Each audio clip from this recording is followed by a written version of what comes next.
America's two great pastimes collide on this podcast. It is baseball and making money. From the dog days of summer through the October Classic, Greg Bases Peterson's going to be free swinging at the betting board as he tries to hit a grand slam for your bankroll. Now here is GP.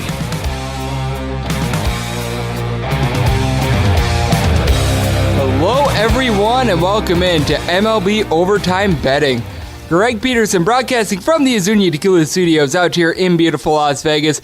We've got a spectacular show for you today as Ted Berg of USA Today, he mainly writes for The Win. He is going to be joining me here in the second segment. We're going to take a look at some of the pitchers that are going to be going today. Going to do a little bit of a early season preview as well. I think that these are really important because baseball is such a day-to-day sport and everything like that. It's just really important to be able to get some intel on that, and here's a little bit of a spoiler. He too, not bullish on the Baltimore Orioles, as I'll be getting into that a little bit later in a little something I like to call X-Bet-ditions.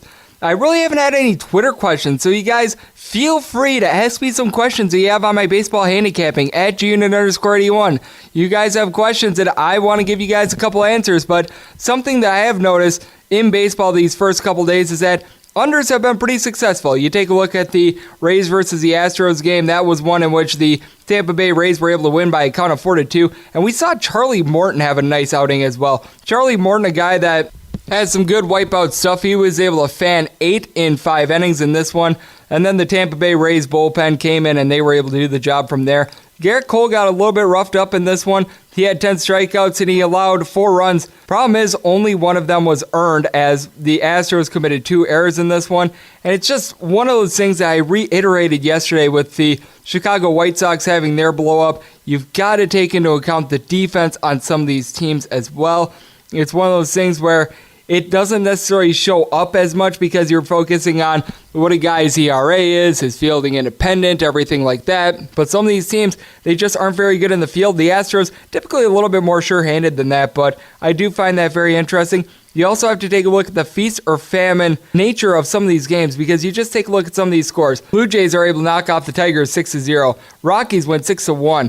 Cardinals 9-5. Angels 6-2. Padres 4-1. In so many of these games, you notice these teams that are able to win are able to get to 4+ runs, and then the losing team just gets 2 or fewer. It makes predicting these totals a little bit tough because what you notice is there are just so many of these teams that if they lose, they get held to 2 runs or fewer, and if they win, they have an offensive explosion. I think that that's very interesting. You have to really cap how many runs the winning team is going to get when doing these totals because it's one of those things where it feels like in this day and age of baseball, you really do get all or nothing, and we've been noticing a lot of late rallies as well. There's nothing worse than just having your total come down to a team just either going completely ice cold or just getting smoking hot, like the Colorado Rockies did yesterday against the Miami Marlins.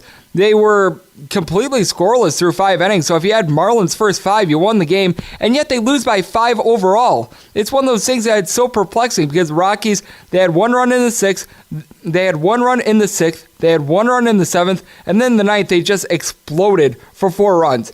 It's one of those things where handicapping baseball is so difficult just because you do get those late rallies. Heck, just take a look at the Red Sox versus the Mariners game. This one looked like it was a goner for the Boston Red Sox as they get down in this game by a count of 6-1 going into the 5th inning. And then they're able to put up a run in the 5th, a run in the 6th, and then they go for a run in the 8th, and they put up a 3 spot in the 9th as the Seattle Mariners wind up blowing this game. And of all the people to blow this lead, Hunter Strickland, a guy that was such an enigma for the San Francisco Giants a few years ago. He was a great player that was throwing a ton of gas, and then he really fell out of favor as he only had 14 saves in 2018, and it came along with a grand total of 21 walks and 37 strikeouts in 45 innings. I will call that not good.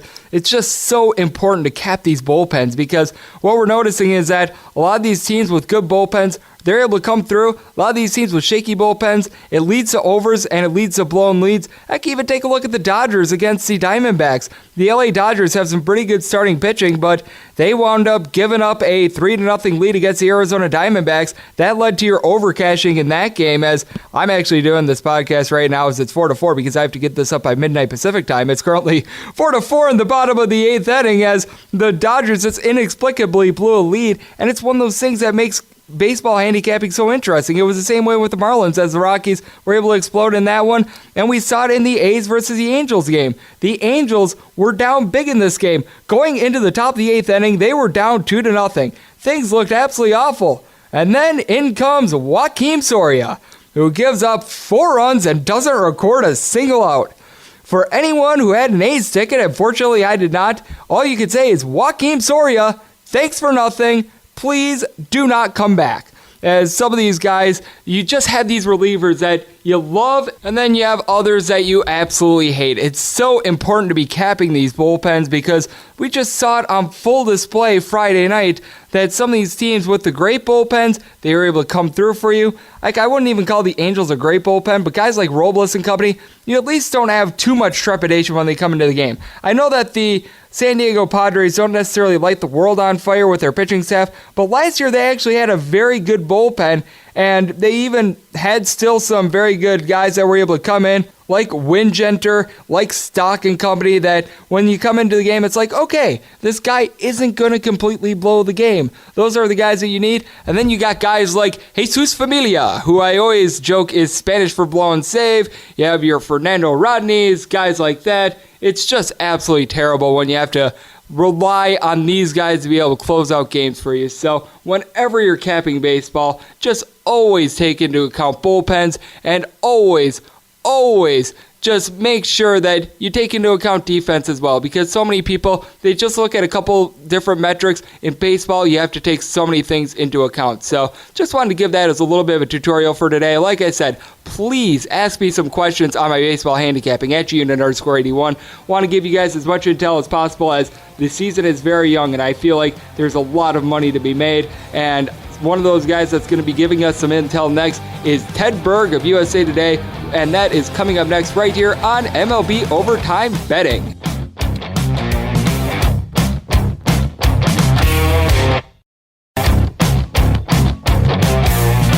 Greg is going to the bullpen as he makes a call to the Azuña hotline.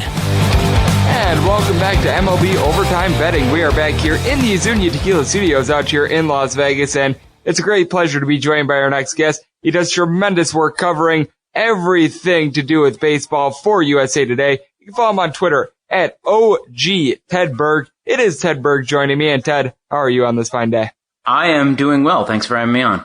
Thank you for joining me. And I know that you're based out there in New York. We saw on opening day the New York Yankees just absolutely dismantle the Baltimore Orioles.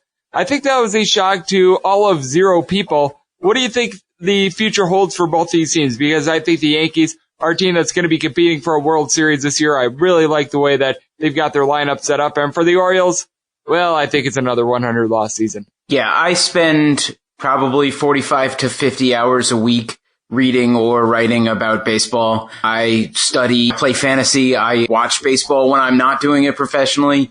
I opened up the Orioles roster an hour before the game, and I had never heard the names of 13 of the 25 guys on the roster. And I bet there is not another team in the majors where it's more than 2 or 3. It's not a good team. I don't know. Do you know what the over-under is for them?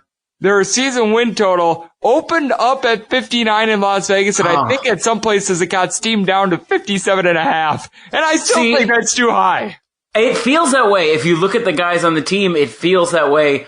I would go, at least for me, just because the force towards the mean in baseball always feels so strong that on the extremes, I always kind of just want to guess the over in this case. It's so hard to win only 57 games in a season if you've got anything resembling Major League Baseball players, which is debatable with the Orioles. But I still think, I don't know. I think they get to 100 losses. I don't think they get to 105 losses. Oh, that is great. We are right now debating whether or not the Orioles get to 100 or 105 losses.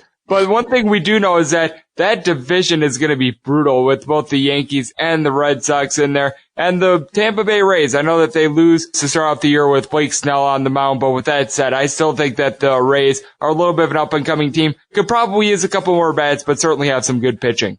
Yeah, and I love the Charlie Morton addition for that team. They did so well, negotiating with the openers and the bulk guys and all of the creative bullpen solutions they found last year. But a lot of the reason they were able to do that so successfully was having Snell go out and pitch like a Cy Young Award winner once every 5 times. I think adding another quality starter to the rotation, they got a couple more who might join them at some point along the way, and injured guys coming back. It makes the team look good because they still have these options to mix and match with relievers. We know they can still go to a 1-out guy for at least the rest of this season. And I think that they've got enough offense and a good enough defensive team and a flexible enough roster to hang with, obviously, the big, coastal spenders in that division.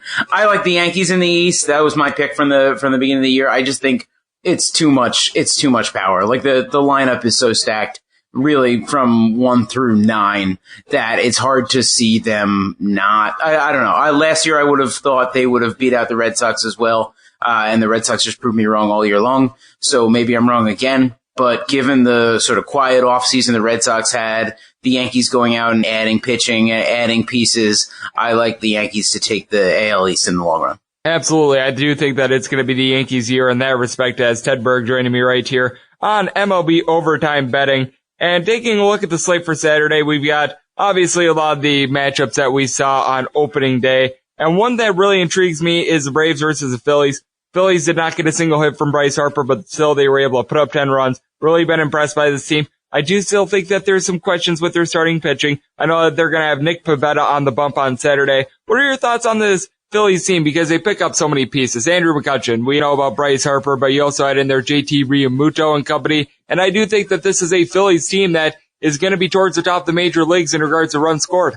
Yeah, there's no deeper offense in the National League, just in terms the way they were able to turn over half of their lineup this offseason. And obviously that comes with risk because you never know, there are these weird instances where guys, show up to a new team and just don't perform the same way. And there's always risk with free agents and adding veterans. But the way they now stack up top 1 through 8 looks really, really good against National League teams. And I think, behind Aaron Nola, I think some of those starting pitchers, if you look at the sort of the bulk end of the back end of their rotation, just about all of those guys were worse than their peripheral numbers suggested they should have been last year. And so I think a guy like Pivetta is a good example of someone, I don't know that he's, a Cy Young candidate or anything like that, but I think he's a better pitcher than he looked like last year. I think their starting pitching and their bullpen too are both going to be good enough for that offense this year. And another team that I think really improved itself in the offseason is right out there in the NL East with the New York Mets. We saw Robinson Cano pay off dividends right away with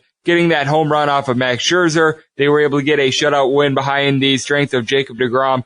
I feel like the Mets might be turning the corner because we've all known that they've had great pitching. But the big question with this team is whether or not they would have the hitting. And I do feel like it's starting to turn around for this team. Yeah, I think that's a tough circuit. The 4 teams besides the Marlins in the NL East all seem like they can wind up between 84 and 90 wins, and maybe you get a sort of crazy pennant race separate where everybody's separated by a game or two by the end. I like the Mets. I think their lineup looks good. I was sort of surprised looking at it. Their moves came in bits and pieces. Some of their moves came earlier in the offseason at the Cano deal. And so, I don't know. I'm down in Port St. Lucie for a little while every spring. I didn't make it this year. And so when I tuned in and saw the team, I was like, hey, this is a pretty good lineup. Plus they got Jed Lowry's out. He'll come back at some point. Possibly add Yoenis Cespedes in around midseason. All of a sudden, you've got a pretty stacked team. What concerns me about the Mets is the depth in the starting rotation. Obviously, they got a ton of top-end talent, and the front 4 guys are good. If 1 or 2 of those guys goes down, I think they're in pretty big trouble. I don't know that they have the big league ready arms to fill in the rotation behind those guys. And so it'll come down to health for them, as it so often does. And that makes me a little skeptical. I feel like I put them for 84, 85 wins. They have the capacity to be a lot better than that. But in that division, and with how poorly they've handled injury issues really throughout their history, but especially in the recent past, I don't think they're going to overcome I would actually say they'll finish fourth in that division with 84 wins. As it's Ted Berg joining me right here on MLB Overtime Betting. You can follow him on Twitter at OG Ted Berg. Does tremendous work with USA Today. And he is joining me right now to talk a little bit about the MLB season. A team that really intrigues me right now is the Cleveland Indians. They wound up losing on opening day to the Minnesota Twins. And right now, they're pretty banged up. It seems as though Bradley Zimmer, Jason Kipnis, and Francisco Lindor are all on the 10-day injured list. When do you think some of these guys are going to be coming back? Because I feel like out of all the teams, the Indians are currently without the biggest amount of their big pieces that they'll be relying upon throughout the year. Yeah, I mean, Lindor is the big one, and he was on his way back, and I guess he was rehabbing from a calf injury, and his ankle acted up, and now it slowed him down again. From what I've read and what I've heard, it's not going to be the type of thing that takes him, even to the end of April. And with that team, given the division and how many weak teams are in that division, and given the strength of their starting rotation, which I think is really unmatched in Major League Baseball, it kind of feels like their best play is to take it slowly with all of these guys, right? I feel like, once you get into the postseason, it's all sort of a crapshoot. I hate to use a Vegas term, talking to Vegas, but, I think the goal should be to get there. And I think the Indians have the easiest route to the postseason. I picked them as my World Series winner for that reason. I just think that, the divisions in that team, the teams in that division, with the possible exceptions of the Twins, look so lousy, just not coming out of their rebuilds yet, that I think the Indians can coast. And so I think, if you've got a guy and it's touch and go, can we bring him back? Should we wait? I think you wait. I think you have the type of roster necessary to be patient there. Yeah, I'm right now taking a look at the Detroit Tigers, and I believe that on Saturday when they go up against the Toronto Blue Jays, they're going to have Spencer Turnbull as their starting pitcher. Needless to say, when you're going to Spencer Turnbull within the first week of the season to start, that is not necessarily a good sign, to say the least. And then there are some other teams out there that I'm not very bullish on either. I just feel like the San Francisco Giants are going to be due for a bad year. We saw them get shut out in opening day against the San Diego Padres. This is a team that has one very good bat in Evan Longoria, but I just don't know where the rest of the offense is going to come from for the Giants. It's funny. They feel like they are further along in a rebuild than they really are, I think, because of the disappointing season they had last year. When you look at the team, they've still got a lot of recognizable guys, guys we remember from their good teams of the early part of this decade, but the pitching isn't anything like what it used to be. And I think, the age has started to take a toll on some of these guys. So you're right. It's not the hardest division in the league. I'll say that. Like there are wins to be had against the Diamondbacks and the Padres. And so I don't know that you're looking at a 100-loss season for the Giants. I think that's like a 70-win team, but it's not a good one for sure. I agree with you right there. And who are some other teams that you're looking at that are a bit younger that might do a little bit better? Because right now I'm bearish on the Giants, but with that said, there are a couple teams out there, like I think the Tigers, that could actually impress a little bit more than people might think. Yeah, I mean, the White Sox are another team like that. It was sort of just tons and tons of disappointment for guys coming up to the majors with the White Sox. They had all of these players who were considered, the top prospects in all of baseball, got to the big league, and in some cases just terribly struggled, and in other cases just weren't spectacular. And sometimes it takes guys a little while to click. And so I think you might see, your Yohan Manquedas and Carlos Rodons of the world get a little bit better and make that team. 2 or 3 years ago, we're looking at the White Sox as a club that should be competing right now. And they still have all of those talented players in their system. It's just a matter of getting them to perform at the major league level. So if things fall right there, I could see that team surprising some people. Again, I think the Indians are the team in that division. And then, I don't know. I don't know if this counts, but I feel like the three the Mets and the Nationals and the Phillies made so many moves this offseason that everyone kind of went quiet on the Atlanta Braves, a team that ran away with the division last year. And that's still a team I think is really good. I think by the end of the year, we're going to be looking at them like we did the Mets a few years ago, where you're like, wow, where do they come up with all this good young pitching? Because they have so many big arms already performing in the high minors that I assume they're going to graduate a bunch of those guys by July, August, September, and put them pitching in front of a team that includes Acuna and Albies and all these very good young players. Absolutely. We've got Ted Berg on the line joining us right here on MLB Overtime Betting. And then something I always look at just from a standpoint of teams to be able to back throughout the season is good young pitching. I feel like the Brewers might have a lot of that with guys like Brandon Woodruff, who's going to be starting on Saturday against the Cardinals. I think he's a guy that could really develop. I really like what I saw in Trevor Williams late in the season for the Pittsburgh Pirates, or a couple other pitchers that you feel like are probably mid to lower end pitchers that could really rise up and be difference makers towards the end of the year. A guy, and I hate to keep coming back to the Indians, but a guy who has been an object of fascination for me for a while is their least heralded starter, Shane Bieber, who is their fifth starter. You look at this guy's minor league stats, they're off the charts. And there are some of these guys that I think just get sort of missed for as good as the people who track prospects are. And that's an incredibly hard job. I think that sometimes, especially pitchers who aren't lighting up the radar guns, who are just getting results, sort of get overlooked a little bit, but in many cases, at least, those guys just know what they're doing. With Bieber, he just has such outrageously good control. And I feel like also the Indians have sort of a magic touch with pitching right now that's a guy I think could surprise. Another guy on that staff who has had a lot more success, but probably also unheralded is Mike Clevenger, who threw 200 innings last year and has been, if you look at, ERA plus or park adjusted pitching stat, he's been just about as good as anyone in the league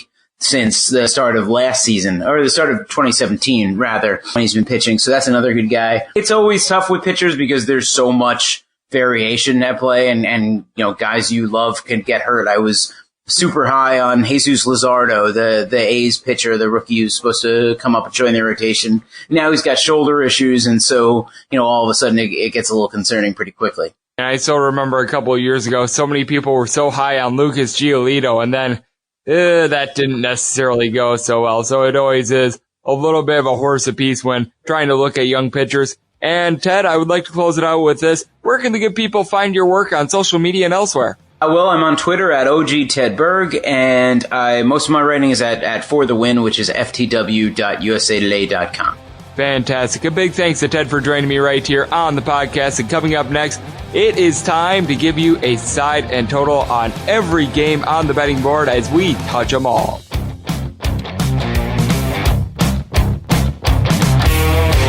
Hey, I'm Steve Heitner, the guy who uttered the famous phrase, "That's gold." And that's the inspiration of my new podcast, That's Gold with Steve Heitner. We talk sports, sports betting, movies, comedy, food, drink, Vegas, music, movies, and more. 5 days a week. Did I say movies twice? Look, guys love it, whether they're hip or worried about breaking a hip. Find us on Apple and Google Podcasts, as well as Spotify and Stitcher. That's Gold with me, Steve Heitner. Welcome back to MLB Overtime. Greg is throwing a gem, so yeah, he better not blow it. A special thanks to Ted Berg of USA Today for joining me in the last segment, talking a little general baseball, talking about some of the highs and lows of some of the teams out there in Major League Baseball. And now it is that time that I give you a side and total on every game on today's baseball betting board as we touch them all. If a game is listed on the betting board, Greg has a side and a total on it, so it is time to touch them all. Note that some of these plays are going to be locked in, other of these plays not so much. All that will be noted, and everything when it is updated going to be up on my Twitter page at @unit_81. I'm giving you the hand signals to lock the hand for not locked in yet, and we're going to be going in rotation order, and obviously any changes will also be noted on my Twitter page as we start with 901, 902. The Mets are going on the road to face off against the Nationals. Noah Syndergaard going for the Mets. Meanwhile, you've got Steven Strasburg on the hill for the Nationals. Currently, it is the Mets that are between plus 115 and plus 118 as an underdog. If you like the Nationals, you're laying between 123 and in some cases 128. Total is 7. I'm seeing 1-7 at minus 110. Otherwise, you're laying either 115 or 120. I wound up taking the Mets and the over in this spot. I wound up getting plus 117 with the Mets. I took the over at minus 110. Would still advise it at 115. If you're getting 120, it's a little bit more of a dicey call just because you are laying so much juice. I would try to look at trying to see if this thing gets a 7.5 and trying to go juiceless if that is the case. But I do like this over just because Noah Syndergaard, very good pitcher, but I just feel like Steven Strasburg's a little bit overrated. I do think the Mets are going to be able to get a little bit of something generated on offense. I do like the fact that they brought in Robinson Cano. He paid dividends for this team immediately as he was able to crank out a home run against Max Scherzer a couple days ago, so I do like what I see there. And for the Nationals, they just don't have a lot of offensive pieces, in my opinion. You currently take a look at the top of the lineup. Trey Turner actually does a good job of being able to steal bases, and he had 2 hits in that first game against the Mets. I love what Juan Soto brings to the table, but I do feel like Ryan Zimmerman is a guy that might be getting over the hill a little bit. You bring in Brian Dozier, and you've got Matt Adams as a pinch hitter, essentially, but with the Mets, I do think that Michael Conforto is going to have a very big year for this team. I loved what I saw out of Brandon Nimmo towards the end of last year. You bring in Wilson Ramos in the offseason. This is an improved New York Mets team, and if they are able to get Rosario being able to give this team some hits, it actually makes them a pretty decent lineup. This is a spot where I do think that the Mets are going to be able to get about 3 or 4 runs on Steven Strasburg. Not necessarily bullish on the bullpen of the Washington Nationals. And with the Mets, they also do have a little bit of a leaky bullpen. So I do think that they're going to be able to get 6 or 7 strong innings out of Noah Syndergaard. But with that said, I just don't know what they're going to be able to get out of the bullpen. So I do think that both teams get over 3 runs. And I think that the Mets are going to be able to win this game getting to 4+ runs. So for that reason, I am going to wind up taking the Mets and the over. Both these plays are locked in. We go to 9:03, 9:04 on the betting rotation. It is the Pittsburgh Pirates going on the road to Cincinnati. Yes, we are on to Cincinnati, as it is the Pirates sending out their Trevor Williams and the Cincinnati Reds, Sonny Gray. Currently, I am seeing the Pirates between a plus 120 and a plus 125 underdog.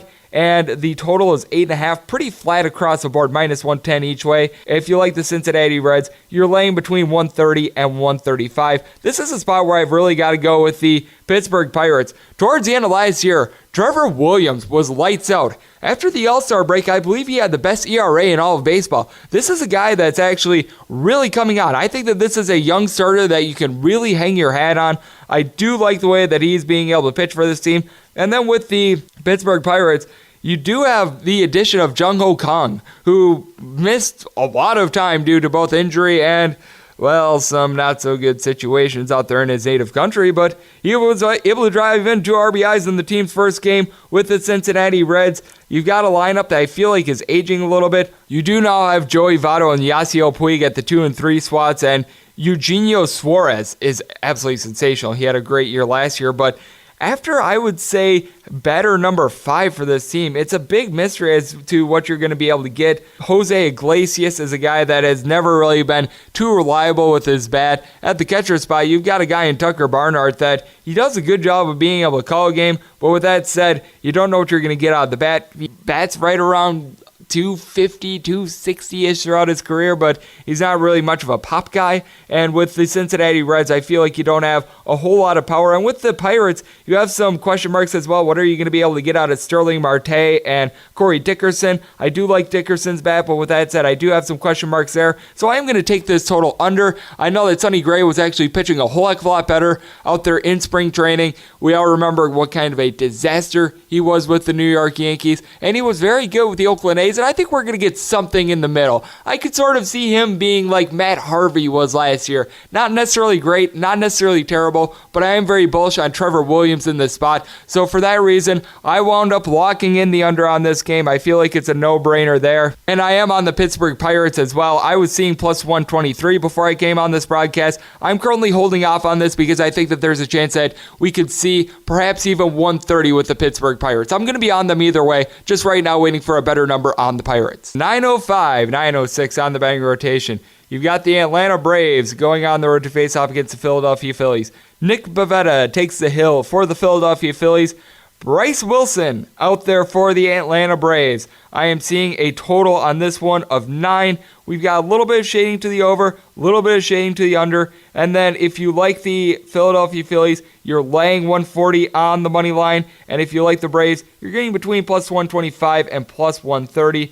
This is a spot in which I really have to take a look at not just the Phillies, but I'm taking a look at the Phillies on the run line in this spot. Bryce Wilson is a guy that has shown some promise out there in the farm system for the Braves, and the Braves have done a very good job of being able to get some good young pieces in their farm system, but the Phillies are just mashing. They made so many big offseason acquisitions. We went through it with Ted Berg. You've got guys like Andrew McCutchen now in the lineup. Bryce Harper, I don't think is going to be going hitless in this game like he did in the season opener. You've got JT Realmuto and company, so you've got a lot of good bats out there. And right now with the Phillies, you're getting a run line price of just about plus 140 all across Las Vegas, and I certainly advise a play if you do like the Phillies on the run line. I'm hoping that this thing can get to right around 145 or 150, but if it winds up being 140, I'm certainly going to take it.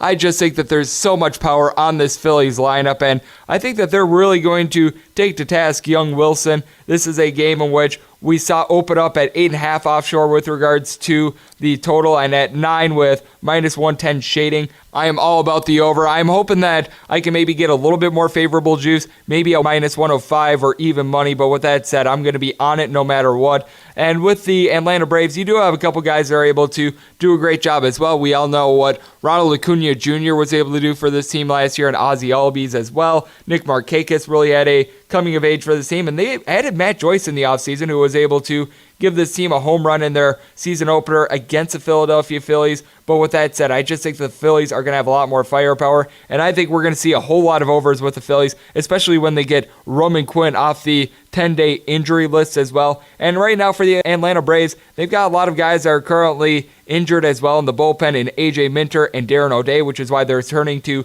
so many young pitchers, which is why I think that overs could be quite profitable in their games as well. So for that reason, I'm going to be playing this game over, and I'm going to be taking the Phillies run line just right now, waiting for better prices on those. 907, 908 on the betting rotation. You've got the Colorado Rockies on the road to face off against Miami Marlins. For the Marlins, they trot out there Pablo Lopez, and Trevor Anderson hits the bump for the Rockies.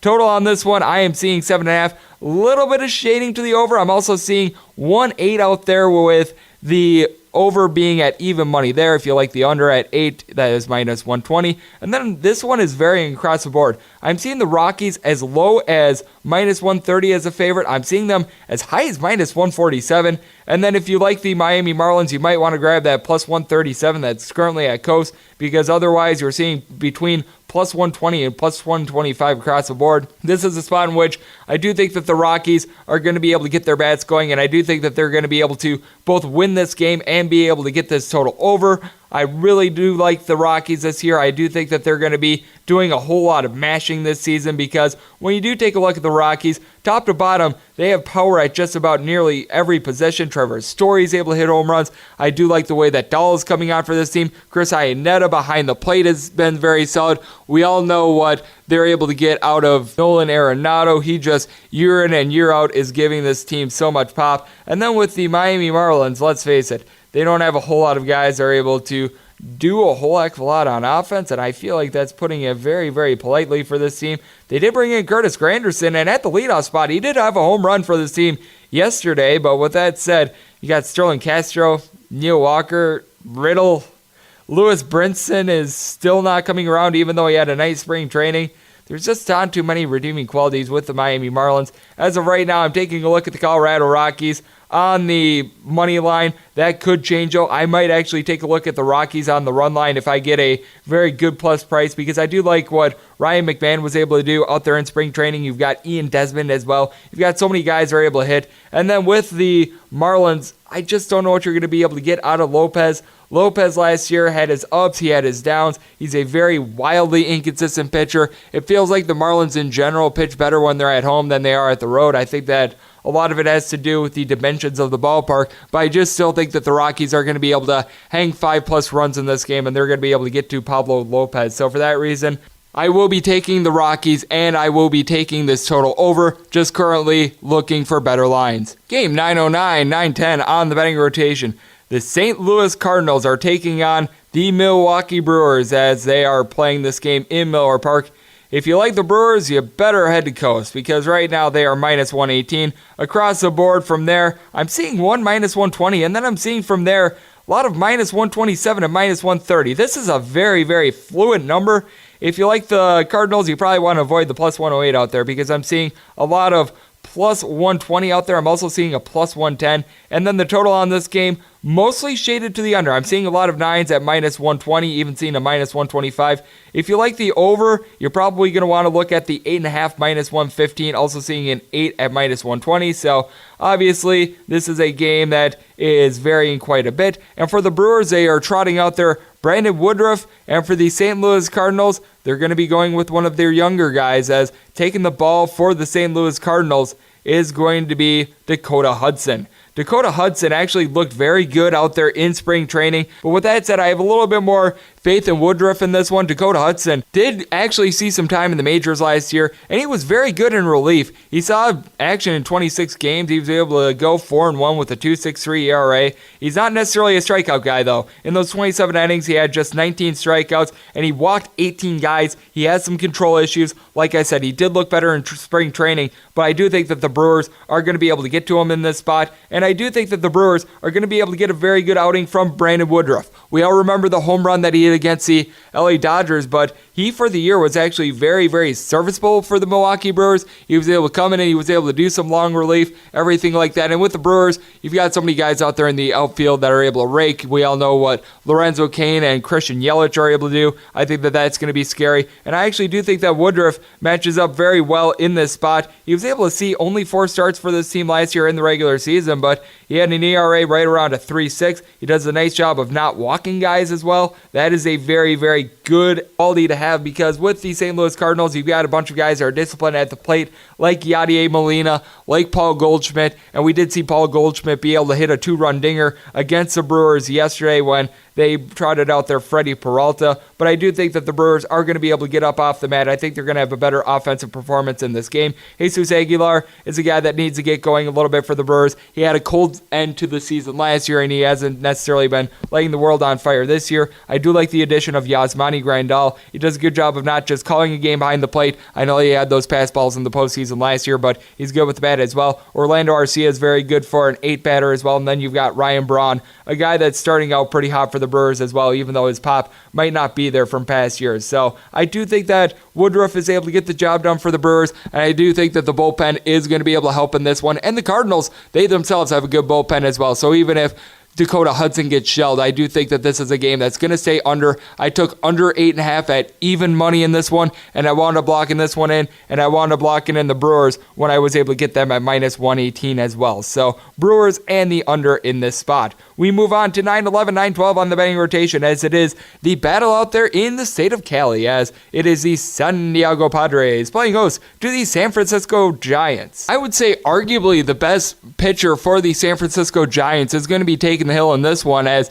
Derek Rodriguez is going for them. And then for the San Diego Padres, it is the debut of Nick Margavikas. I hope I said that last name correctly. He has never started a major league game, so I did my best. The only thing I know about this guy is by reading Baseball Reference and other minor league affiliate sites, as currently we are seeing him actually as a favorite in this one, as the Giants are getting between plus 117 and plus 121, depending on where you look. And the Padres, if you like them, you're laying between 125 and 131 in this spot. The total, mostly 7.5, shaded to minus 120 on the over. If you like the over at 8, you are going to be laying between minus 105 and even money. This is a spot where I do have to look at the San Francisco Giants. I do like what Derek Rodriguez was able to do for this team last year. Aside from getting shelled in his season opener against the Washington Nationals, he was actually a very good pitcher. He does a great job of being able to get lefties out.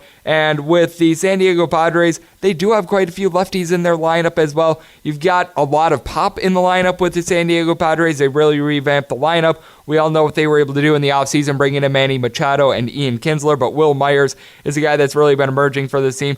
And for the Giants, Giants, you really don't have a lot of guys that are hitting for this team. Evan Longoria was able to get a couple hits in the team's debut. I feel like he is by far the team's best hitter. You don't know what you're going to be able to get from Brandon Belt. Buster Posey, he's been very consistent for this team for very long, but it seems like his batting has dropped off a little bit. They bring in Joe Panik as well. Panik is a guy that just really does not excite me at second base. But with that said, with the San Francisco Giants, I do feel like they do have their best pitcher out there on the mound in Rodriguez, so I'm going to wind up taking them in this spot. I wound up locking in the Giants at plus 120. I felt like that was a pretty good price when I was able to get it. Obviously, now it's at 121.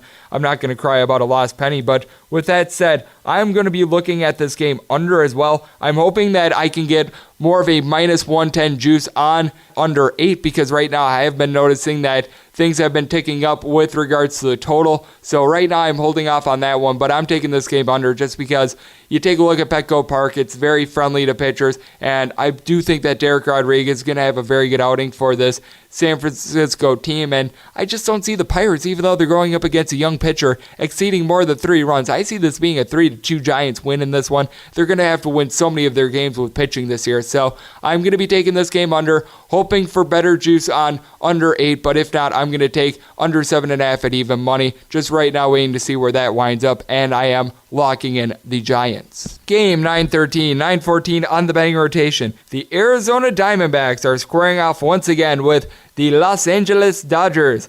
Kenta Maeda going on the bump for the Dodgers, and for the Arizona Diamondbacks, you got Zach Godley. Across the board, this is a pretty even number with regards to the total. Everywhere in Las Vegas has this total set at 7.5, with the over at even money and the under minus 120. If you like the Dodgers on the money line, you're going to be laying between 170 and 180. And if you want to try to take a shot with the Diamondbacks, you're getting between plus 155 and at max plus 165. With that said, I do like the Dodgers in this spot, and I think that the Dodgers are going to be able to win this game by multiple runs. The Diamondbacks bullpen is not any good. Zach Godley, towards the end of last year, just was ungodly bad, to use a bad pun there. This is a guy that I just have absolutely no faith in whatsoever. Taking a look across Las Vegas, if you like the Dodgers on the run line, you're getting plus 120 in most spots. This is a spot in which I was able to get the Dodgers at a little bit of a better price. I was able to get them at plus 125.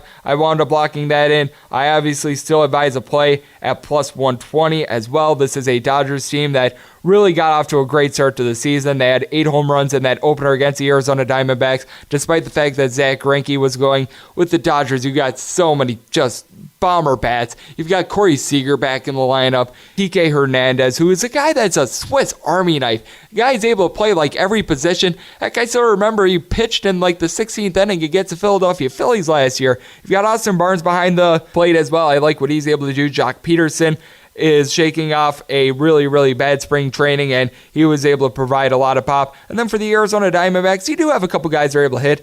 Adam Jones was able to hit a home run in the season opener for this team. I do like what Dean Peralta is able to do. He provided the team with a lot of home runs last year. Noah Ahmad is able to do a good job of not just fielding his position in the infield. You also have Wilmer Flores now at second base. He's a guy that is not necessarily going to light the world on fire in regards to home runs, but he can give you about 15 per year. So I do think that that was a quality pickup for them as well. Arizona actually has some decent bats. They just don't have a lot of pitching right now. Dodger Stadium doesn't typically yield a whole lot of runs, but I do think that this is a game that is going to go over. You do have Steven Souza Jr., who's still on the 10-day injured list, along with TJ McFarland, one of the relievers for the Diamondbacks. And with the Dodgers, you don't currently have Tony Cingrani that's out as well, so both these teams a little bit depleted in regards to their relief pitching, so I do think that that plays a little bit of a role in this as well. But with that said, I do think that both these teams get over 3 runs. I think the Dodgers just pound the tar out of the ball once again. I just don't see how you could be really taking unders with how lethal this Dodgers lineup is. I think they win this game by multiple runs. So I'm taking the Dodgers on the run line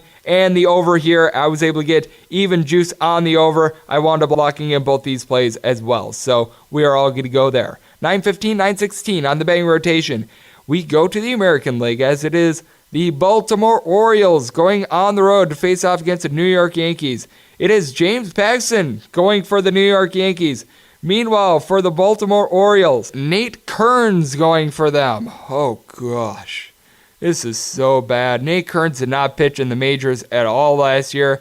in 5 starts with the Kansas City Royals in 2017. He actually had a decent strikeout to walk rate, but he allowed opponents to have an OBP of 298. I just don't know what you're going to be able to get out of Nate Kearns considering he was out of baseball last year. Meanwhile, with James Paxton, I know that he was a little bit banged up with back injuries and everything like that, but he was very solid with the Seattle Mariners. He's really developed himself into being one of the better aces out there in baseball. Last year, despite injuries, he got over 200 strikeouts. He's got great stuff. With the Baltimore Orioles, you actually do have a couple guys that are able to hit. You've got Trey Boom Boom Mancini, who he had a good start to the year last year. Chris Davis, we all know how big of a waste of money he is. He just stinks. Rio Ruiz is actually a guy that I like at third base for the Orioles. He was able to get a hit in their season opener, and I could see the Orioles being able to get 2 or 3 runs. So for that reason, I'm going to look at the over in this spot. But with that said, with this Yankees team, I think that they're going to get to 6+ runs once again in this game. Greg Bird was able to get a home run in their season opener. Louis Voit went yard. He had a 3-run shot in that one. He drove in 4 runs. You've got Aaron Judge in the lineup. You've got Giancarlo Stanton. With the Yankees, you got so many good bomber bats out there in a batter-friendly park that gives up home runs left, right, and sideways. It's absolutely insane. You've got Miguel Andujar. Gary Sanchez seemed to be up at the plate every time I looked at my app when I was taking a look at opening day a couple days ago. I mean, it's absolutely insane. You had Troy Tulowitzki. You've got Gleyber Torres currently at the number 8 spot. Brett Gardner up top. This is a Yankees team that I think is going to pound the Orioles, and they're going to pound them heavily. This is a game in which, right now, if you take a look at the total, it is currently 9 with the under shaded to -120. The over is even money. There is an 8.5 out there as well. The over is -120 and the under is -110. Currently, I'm taking a look at the over. I'm hoping I can get a little bit better juice at 8.5, but if not, I'm going to take over 9 at even money. And then when you take a look at the money line, oh gosh. If you're wanting to lay it with the Yankees, the lowest price I'm seeing is -360. The highest is -400. And if you like the Orioles, you're getting between +280 and in some places +315. I wound up taking the Yankees on the run line at -170. I locked that one in. Like I said, currently on the total, I'm currently waiting to see if I can get more favorable juice on 8.5. If not, I'm going to be taking even money on over 9. I just think the Yankees are just going to light up poor Kearns. I think that this is going to be a game in which the Yankees should win by multiple runs. I think it's going to be a runaway winner for them. So those are my plays on that one. 9-17, 9-18 on the betting rotation. You've got the Indians going on the road to face off against the Minnesota Twins. Jake Odorizzi takes the hill for the Minnesota Twins, and you got Trevor Bauer Power going for the Cleveland Indians. Total on this one started out at 8. Now we're seeing a lot of 7s out there. I'm still seeing 1-8 with it being -110 both ways, but the over heavily shaded. I'm seeing -115 shading for most of the overs. I'm seeing a -125 out there as well. And then when you take a look at the actual spread, when you take a look at the actual money line, currently it is the Minnesota Twins that are a slight underdog. In most places, they are right around even money. You're able to get +102 in some spots as well. And then with the Indians, you're getting between -110 and -112 at the worst. And this is a spot where I know that the Indians are a little bit banged up. Francisco Lindor is dealing with an injury. We talked about this with Ted Berg. They're currently dealing with quite a few injuries. But with that said, with the Indians, you still do have quite a few bats out there. They acquired Hanley Ramirez in the offseason. He's going to be used as a DH for this team. You also do have Leonis Martin, who's been coming in. He's a good contact guy for the Minnesota Twins. You also have Nelson Cruz. He didn't necessarily light the world on fire in their first game of the season, but with that said, he is a guy that's going to be probably able to provide this team with 25 to 30 home runs. Marwin Gonzalez comes over as well. He was able to get a pair of hits in the season opener against the Indians. This is a spot where I do look over because even though the Cleveland Indians don't necessarily have great bats, they are facing a guy in Jake Odorizzi that really lends himself to contact. Jake Odorizzi last year was not very good for the Twins. He had his ups, he had his downs. He had an ERA nearly 4.5. He does get about a strikeout per inning, but with that said, his OBP last year was .325, and then he was giving up a .419 slugging. I'm just not really sold on him. There are times where he pitches really good. There are times where he stinks. And I actually really like Trevor Bauer as a pitcher. I know that he went through some injuries last year, but when he is right, he is just dialed in. Last year, he was able to go 12-6 with 221 strikeouts, a 2.21 ERA, and I do think that the Indians really get to Jake Odorizzi. I can see this one being a 5-3 style game. I do still have some question marks with the Indians bullpen, but I think they're going to be able to get the job done despite being a little bit banged up. So for that reason, I am on the Indians on the money line in this spot. I wound up taking this game at minus 105 and locked that in. I did take the over at minus 115. I typically don't like to lay more than minus 110 on the juice, but I do feel like getting that value of 7.5 instead of 8 at minus 115 is worth laying a little bit of extra juice. So on the over and on the Indians in this spot. 919, 920 on the betting rotation. You got the Chicago White Sox in Kansas City to face off against the Royals. Hitting the bump for the White Sox is going to be Reynaldo Lopez. And then for the Kansas City Royals, you've got Jacob Junis. Jacob with a K, by the way. And currently, you've got a price of between minus 120 and minus 125 if you like the Royals, who are the favorite. And if you want to take a shot with the White Sox, you're getting between plus 110 and 115. This total started out at 8.5. We're currently seeing a couple flat 8.5s with it being minus 110 on both sides. We're seeing a little bit of shading to the over in some spots. We're seeing a little bit of shading to the under in some spots. And then I am seeing an 8 out there as well with the over at minus 115 as well. So this one is fluctuating quite a bit. I am looking at the over in this spot. I'm trying to see if over 8 gets to minus 110 because I'm going to fire there. If not, I would wind up taking over at minus 115 rather than taking a little bit of a even money juice just because I do feel like that half run is going to be big in this one. I really do like the bats of the Chicago White Sox, and even though the Kansas City Royals were able to win in the first matchup, I'm still not sold on their bats. I know that they've got Alex Gordon and Jorge Soler. I think that Soler is an up-and-coming player for this team. We all know that he was in the Cubs organization for so long, but with the White Sox, you've got a guy in Daniel Polka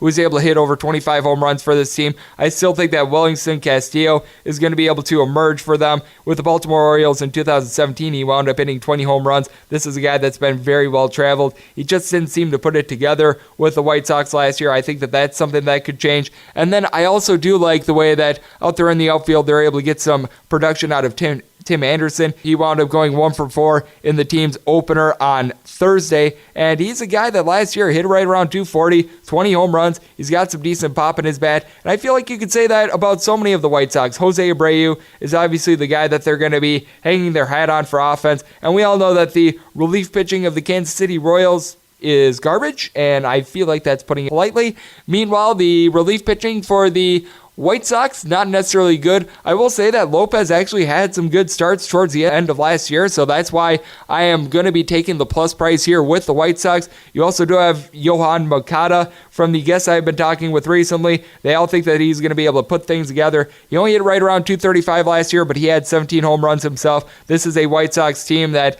I'm noticing is just not getting any love in the betting market. I am right now currently in wait-and-see mode on this line. I'm trying to see if I can get the White Sox at more like plus 120, plus 125, but if it winds up being plus 115 that I get, I will gladly take it. And I'm certainly going to be on the over on this game, whether it's 8 or 8.5. I'm just trying to see if I can get minus 110 juice on that over 8. So right now, in a little bit of wait-and-see mode on these exact lines, but with that said, I am on the White Sox on this spot, and I am on the over. Game 921, 922 on the betting rotation. It is the Detroit Tigers north of the border taking on the Toronto Blue Jays.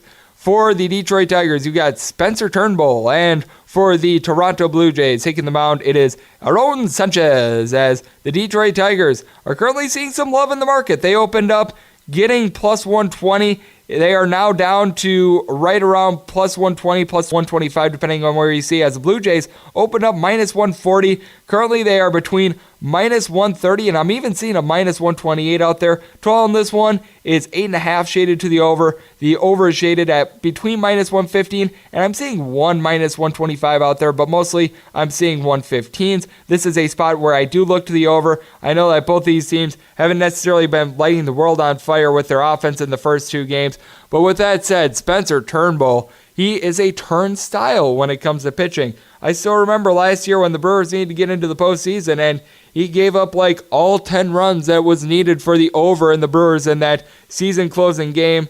This is a guy that is just not good news. He came out of the bullpen and wound up making a couple starts for the Tigers last year, and that experiment, well, it didn't really go well, as he had a 6.06 ERA. He was 0-2 last year. Meanwhile, Aaron Sanchez, he's shown the ability to have very good stuff in his career. In 2016, he was 15-2 with a 3.0 ERA and 161 strikeouts. Injuries the past 2 years have really cut him short. Last year, he was 4-6 with a 4.9 ERA. His fielding independent wasn't very good. And with the Toronto Blue Jays, they do have some pop in their lineup. Unlike what I said yesterday, they do not have Kendrys Morales. But with that said, they still do have Justin Smoke, a guy that's able to crank out a bunch of home runs. They acquired Freddie Galvis in the offseason. And then with the Detroit Tigers, they do have some pop in their lineup as well. They haven't necessarily been showing it in these first couple games, but I do like what Nick Castellanos is able to do. Miguel Cabrera is a guy that really needs to get back on track for this team. He just has not been really sharp for this team as of right now. But the guy that I really do like out there in left field is Christian Stewart. He already has a home run for this team so far this year. Last year, he was really able to get some time later on in the year. And I do think that Nico Goodrum is a pretty good DH as well. He was able to crank out 16 home runs last year. He seems to be doing a better job of being able to draw walks and being able to hit to contact as well, as this is a Tigers team that they really don't do a good job of being able to draw their walks. That is a big woe for this team. What I will say is that the relief pitching on both these teams, shoddy to say the least. So for that reason, I am leaning towards the over, and I just find Spencer Turnbull to be an unbackable pitcher in this spot. Right now, I'm trying to see what kind of a price I can get on both the over and the Blue Jays. I'm trying to get more of a minus 110 juice on over 8.5. So right now, holding out for that, trying to see if the Blue Jays get more in the neighborhood of minus 120 as well. But with that said, I'm going to be on both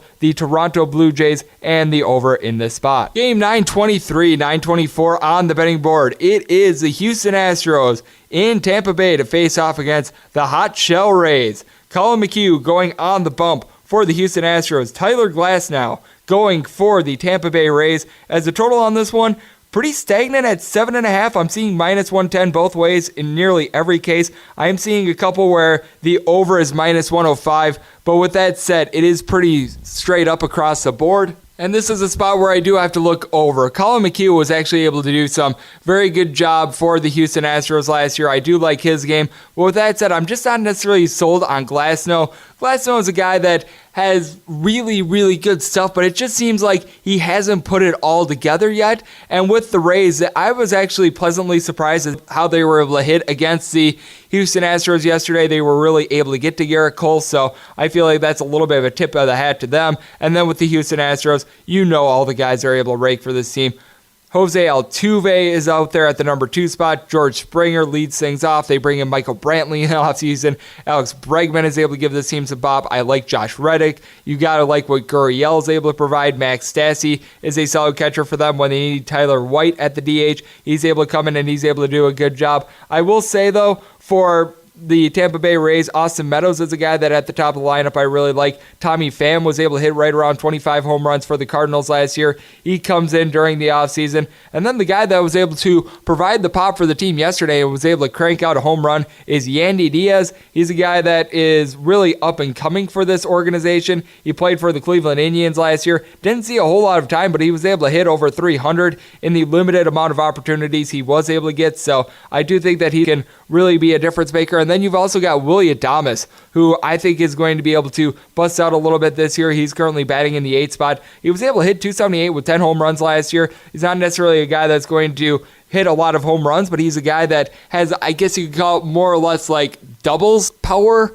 if that makes sense. And then you also have Kevin Kiermaier, who's not necessarily good with the bat, but he's good out there in the outfield. But with that said, like I was saying before, Tyler Glasnow, just not a guy I can really hitch my wagon to. Tampa Bay Rays obviously have some good bullpen pitching, but I think the Astros are able to get to Glasnow early. I think they're going to be able to hang a 5 spot, and I think they're going to be able to get a win in this one. I'm currently waiting to see if that 7.5 juice is moved a little bit more, if we can maybe get like a 7 if this thing keeps ticking down. And right now the Astros are actually getting steamed against, because I noticed that the Astros started out at minus 130. Currently I'm seeing minus 117. I'm probably going to wind up locking in the Astros at minus 117, but before this podcast I was just in a little bit of wait and see mode in case if things went down a little bit further. So I'm going to be on the Astros and the over in this spot, just right now waiting to see what exact price I get. 925, 926 on the betting rotation. It is the LA Angels going on the road to face off against the Oakland A's in another battle for Cali. As going on the bump for the Oakland A's, it is Brett Anderson, and for the LA Angels, Felix Pena. And Felix Pena is a guy that was able to get 17 starts for the Angels last year, and he really did not impress me. Hitters hit against him, .247. That's not necessarily great. He doesn't necessarily get a lot of strikeouts. In 92.2 innings, he had 85 strikeouts. His ERA was right around 4.2, so it's not like he's a terrible pitcher. But with that said, I have a lot more faith in this spot in Brett Anderson. Anderson last year wasn't necessarily a guy that was lighting up the radar gun or anything like that, but I feel like he's a little bit of a solid journeyman pitcher. Last year he was 4-5, 4.48 ERA. He really pitched to contact, as guys hit .285 against him. But with that said, with the Angels, you've got a lot of guys out there at the top of the lineup that don't necessarily do a great job of being able to give this team a lot of pop. We saw them get shut out in the season opener against the A's. You've got at the top of the lineup Cole Calhoun, who came on towards the end of last year, and he was able to get a hit in the season opener. We all know what Mike Trout is able to do, but you've got some questions with the bat of Andrelton Simmons. He's really been coming on in recent years, but with that said, he sometimes is a little bit of a hit-or-miss guy. Justin Bauer, man, he's a guy that he provides a lot of power. We all remember the years with the Marlins. He was able to hit 20-plus home runs. But with that said, this is a guy that last year hit .227. He's not necessarily doing a great job of being able to get on base. Tommy La Stella is a professional hitter, and Zach Cozart is able to do okay, but what are you going to get out of Albert Pujols as well? He has really aged. And then for the Oakland A's, I like the power at the top of the lineup. Chris Davis hits right around .250. He's able to drive in home runs, as we all know. Steven Piscotty had over 25 home runs last year. Matt Chapman isn't necessarily the best with the bat, but we all know what he's able to do with the glove, and he is a decent hitter. He hit .278 with 24 home runs last year. How long the A's are going to be able to keep this up, I don't know, but I'm just going to keep riding this team. Wound up locking them in at -112, and wound up locking in under 8.5 at even money, just because with these two pitchers, they're not necessarily guys that light the world on fire. But with that said, Oakland seems to be a little bit more of a pitcher's park when these games are played at night, and this is going to be a 6:37 first pitch time, so I do think that that's really going to play to the advantage of the pitchers. We all know how good that A's bullpen is, and the Angels have some good bullpen arms themselves. They're not necessarily going to be locking down the end of games or anything like that, but with that said, the Angels have some very capable bullpen guys as well. So for that reason, winding up playing this game under and wound up laying the small number here with the Oakland A's on the money line. 927, 928 on the betting rotation. You got the Boston Red Sox in town to face off against the Seattle Mariners in T-Mobile Park, which is still very weird to say. Currently, the total on this one I'm seeing is 8. I'm seeing some shading to the over at -115 and -120, but I'm seeing mostly 8 flat with -110 both on the over and under. And if you like the Seattle Mariners, you're getting between +135 and +140 at the max. Meanwhile, if you like the Boston Red Sox, you're going to be laying between -145 and -150. This is a spot where I've got to take a shot here with the Seattle Mariners. I really like what I'm seeing from this team so far this year. They wind up winning their first 3 games of the year. Good start. Jerry DiPoto doing a nice job of being able to put this lineup together.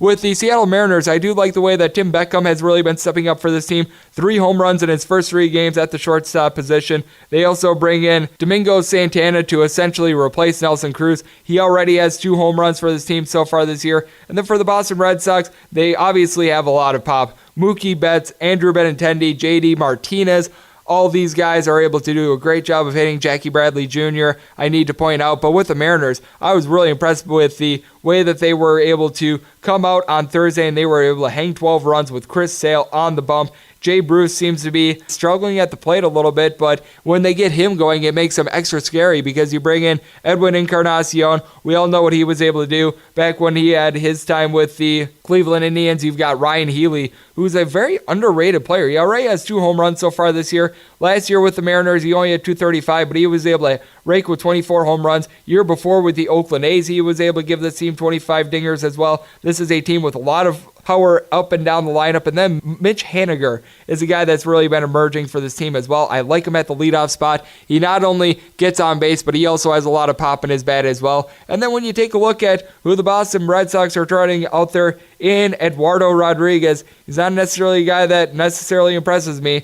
He was able to start a couple games for this team last year, and he went 13-5, but his ERA was not quite where you'd expect it for a guy that went 13-5 to be. He had a 3.82 ERA. It is susceptible to teams hitting home runs. He has some good wipeout stuff. He gets right around 10 Ks per 9 innings. But with that said, I do feel like Mike Leake is a little bit of an undervalued pitcher as well. If you take a look at some of the most profitable pitchers in baseball last year, Mike Leake was certainly one of them. He was 10-10 with a 4.36 ERA, so he certainly pitches the contact as guys hit 280 off of him last year. His fielding independent wasn't necessarily great. But with that said, this is a guy that does a good job of being able to keep the ball in the ballpark, because I do feel like T-Mobile Park actually plays to a lot of his strengths. This is a total I'm going to be taking over. Right now I'm trying to see if I can either get a little bit of better juice on over 8 or if I can even get 7.5, because I've been noticing that this total has been dropping, and I do like the Mariners at plus 140. Only question is what kind of a price I get, because I know that the public has been steaming up the Red Sox. Going to try to see if I can get a plus 150 on the Mariners, but we'll be on the over. We'll be on the Mariners just right now waiting on prices, and we wrap it up with 929, 930 on the betting rotation. The lone interleague game on this day, as it is the Chicago Cubs facing off against the Texas Rangers. Edison Volquez takes the mound for the first time since the 2017 season. Meanwhile, Yu Darvish goes for the Chicago Cubs. Currently, I'm seeing totals between 9.5 and 10. If you like 9.5, you're going to have to lay at the minimum minus 115 juice, and in some cases it's minus 125. If you like the over at 10, you're going to be getting between minus 105 and minus 110 juice. And then if you like the Chicago Cubs, they are between a minus 145 and minus 150 favorite. And then if you want to take a shot with the Rangers, you're getting between plus 129 and plus 135. This is a spot where I wound up taking over 9.5 at minus 115 juice. I do feel like trying to exceed 10 runs is going to be a little bit too much, even though both these pitchers aren't necessarily great. I just don't know what you're going to get from each guy, just because last year Edison Volquez did not pitch at all. He just really hasn't been effective ever since he had that good year with the Royals when they won the World Series in 2015.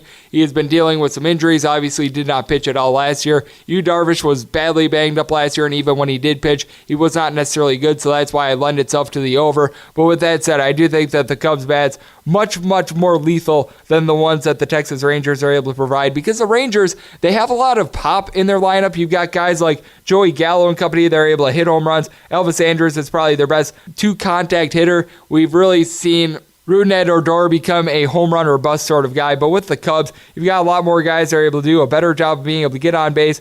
Javier Baez has done a better job of being less of a home run or bust sort of guy, and he's doing a better job of being able to get on base. Ben Zobrist is a guy that just really knows his role. We all know what you're going to be able to get from Anthony Rizzo out there in the lineup as well, and I feel like the Cubs should be able to just smack around the Texas Rangers.